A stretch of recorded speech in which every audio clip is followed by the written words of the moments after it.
जय हिंद, जय भीम, जय भीम। बैरिस्टर असदुद्दीन ओवैसी साहब जिंदाबाद। ऑल इंडिया मजलिस इत्तेहादुल मुस्लिमीन जिंदाबाद। मैं पंडित मनमोहन झा गामा, सिपाही बैरिस्टर असदुद्दीन ओवैसी साहब का महानगर अध्यक्ष गाजियाबाद। चुनाव का रिजल्ट कल से लेकर अब तक जो आया है, मैं समझता हूं इन रिजल्टों की वजह से हम मजलिस के दीवानों को मायूस होने की आवश्यकता नहीं है, क्योंकि जो अब तक हमें वोट प्राप्त हुआ है, जहां तक मैं समझ पा रहा हूं, पूरे एनालिसिस को दिल्ली को ही हम देखना चाहते हैं करीब से, क्योंकि गुजरात तो जाके हमने देखा नहीं।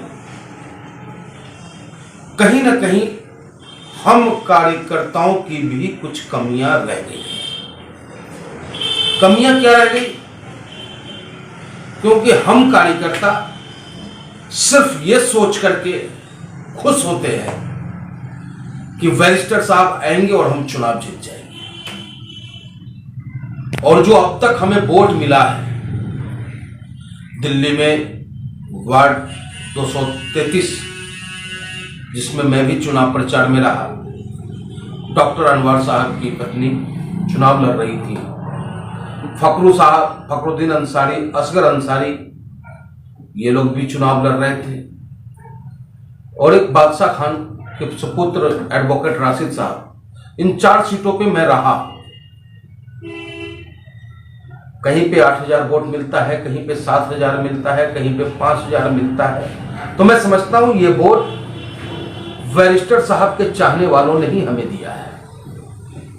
जिनके दिल में बैरिस्टर साहब के लिए सम्मान है, बैरिस्टर साहब के काम को देखते हुए लोगों ने इतना वोट करने का काम किया, लेकिन उस वोट में हम जीत तक नहीं पहुंच पाने का कारण मैं समझता हूं कि उसके लिए जिम्मेदार हम कार्यकर्ता हैं। क्योंकि चुनाव आता है, चुनाव के वक्त हम मीटिंग करें, रैलियां कर लें, लेकिन उसके अलावा भी कुछ है। तो मैं अपने कार्यकर्ताओं से अपील करना चाहता हूं कि मेरे साथी, चुनाव हार जाना बहुत बड़ी बात नहीं है, लेकिन इस हार को फिर जीत में तब्दील करने के लिए हमें अभी से ही प्रयत्नरत रहना होगा। आप जिस वार्ड से भी चुनाव जीतना चाहते हैं, जिस विधानसभा से चुनाव जीतना चाहते हैं, जिस लोकसभा को आप जीतना चाहते हैं, वहां की जो मूलभूत समस्याएं हैं, जिससे कि जनता का सरोकार है, उन समस्याओं को लेकर संबंधित अधिकारी तक, सड़कों से लेकर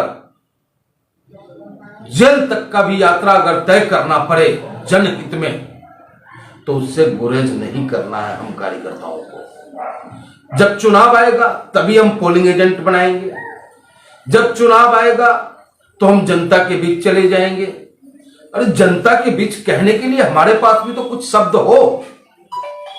बैरिस्टर साहब तो हमारे लड़ते हैं, वो तो लड़ रहे हैं, मरने को तैयार हैं, भगवान के घर में, अल्लाह के घर में दुआ कर करके वो रो रहे हैं।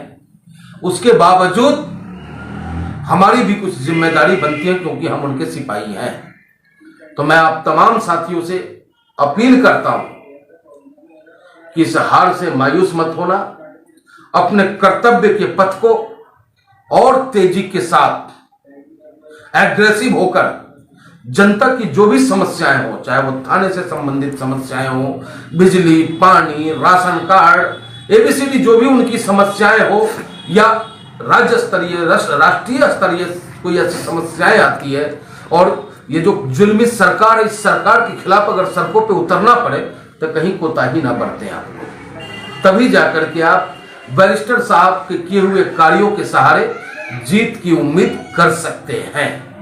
और मैं दिल्ली की तमाम जनता को, मतदाताओं को का आभार व्यक्त करता हूं, धन्यवाद देता हूं कि आपने हजारों की तादाद में बैरिस्टर साहब के विचारों को अपनाया, उनके प्रत्याशियों को आपने अपना मत देकर विश्वास दिलाया कि दिल्ली में भी, हिंदुस्तान का दिल दिल्ली है, दिल्ली में भी ऑल इंडिया मजलिस इत्तेहादुल मुस्लिमीन के चाहने वाले लोग रहते हैं। इससे हमारा सीना वाकई 56 इंच का हो चुका है। और मैं विश्वास दिलाता हूं अपने दिल्ली के मतदाताओं से कि अगले चुनाव तक मैं आपकी इतनी सेवा करूंगा कि आप पुनः पतंग चुनाव चिन्ह को पसंद करेंगे और उसके प्रत्याशी को विजयी बनाएंगे। जय हिंद, जय भारत।